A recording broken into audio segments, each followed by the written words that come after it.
Hi, it's time to learn some physics through everyday objects. Have you ever played a seesaw? A seesaw is a long, narrow board supported by a single pivot point, most commonly located at the midpoint between both ends.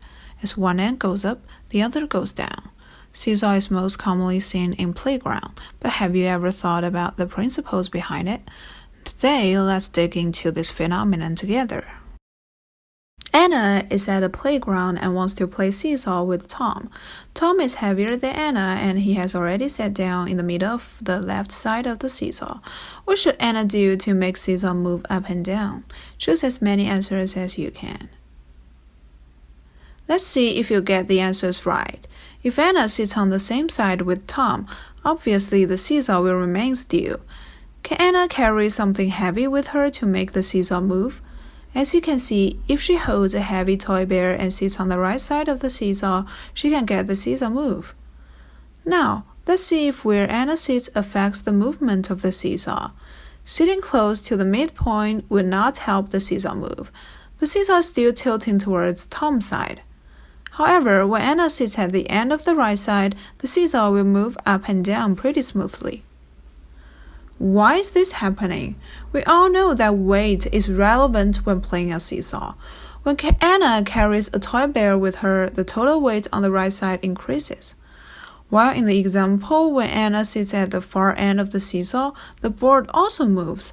Why is that? Is Anna suddenly getting heavier? Of course not. Then what is the secret here? The key is distance. This mechanics is called a lever principle. A lever is a simple machine consists of a beam and a pivot point called a fulcrum. For a traditional lever, the fulcrum remains in a stationary position, while a force is applied somewhere along the length of the beam.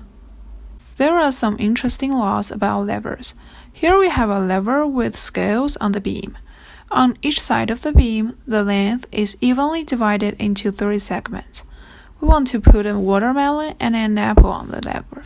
The watermelon is 3 times as heavy as the apple. If we put the apple at the far end on the right side, where should we put the watermelon in order to keep the beam balanced? Choose one answer. Let's see what is the result of each option. If we put the watermelon on point A, the lever will tilt towards the left end. For point B, the lever will also swing to the left. When we post the watermelon at point C, the beam will stay balanced. As we know that there is certain proportional relation between the mass of the object and its distance from the fulcrum, if we represent mass with the letter M and distance with the letter D, can you come up with an equation to illustrate the law? The equation here is m1 times d1 equals m2 times d2. There is an inverse relationship between mass and distance in the lever law.